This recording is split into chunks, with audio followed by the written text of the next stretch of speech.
उत्तर प्रदेश के मुख्यमंत्री योगी आदित्यनाथ पश्चिम बंगाल के कांथी दक्षिण विधानसभा क्षेत्र में चुनावी सभा को संबोधित करें। सीधे लिए चलते हैं।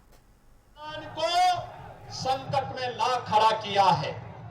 याद करिए, मोदी जी जो पैसा भेजते हैं गरीब के मकान के लिए, गरीब के राशन के लिए, गरीब के स्वास्थ्य के लिए, अन्नदाता किसानों के लिए, गांव के विकास के लिए, वह सब पैसा टीएमसी के गुंडे हजम कर जाते हैं।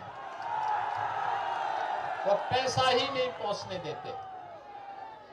याद करिए, उत्तर प्रदेश जैसे राज्य में हम लोगों ने 9 वर्ष में 40,000 बड़े उद्योग और 96 लाख छोटे उद्योग लगाए हैं।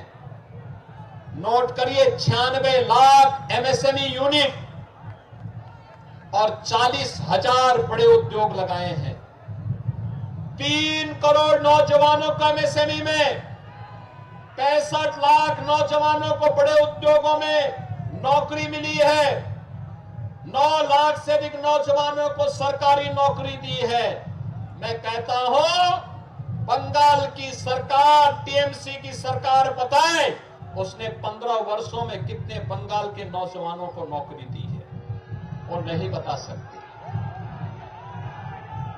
यहां उद्योग पलायन कर रहे हैं। एक आंकड़ा यहां का बताता है कि बड़े पैमाने पे बंगाल से उद्योग बंद हुआ है।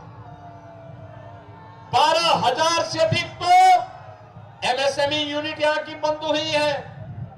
हर बड़ा उद्योग यहां बंद हो रहा है। कभी भारत की कल्चरल कैपिटल के रूप में जाना जाने वाला बंगाल आज भारत के अंदर क्राइम कैपिटल के रूप में टीएमसी की अराजकता के नाम पर एक बदनुमा धब्बा बनकर के अपनी पहचान के लिए मोहताज हो रहा है।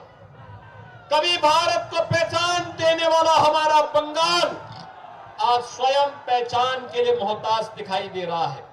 और इसलिए बहनों और भाइयों, ये सरकार यहां की सुरक्षा के साथ खिलवाड़ कर रही है। ये यहां की डेमोग्राफी को बदल देना चाहती है।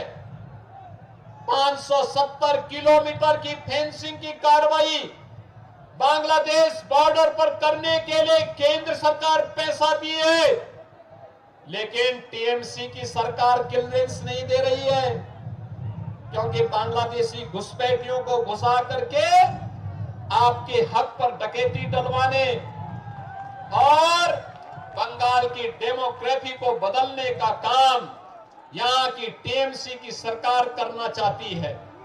बहनों भाइयों, ये टीएमसी नारा तो देती है मां, माटी और मानुष का, लेकिन आचरण देखो, मां आज बंगाल में रो रही है। माटी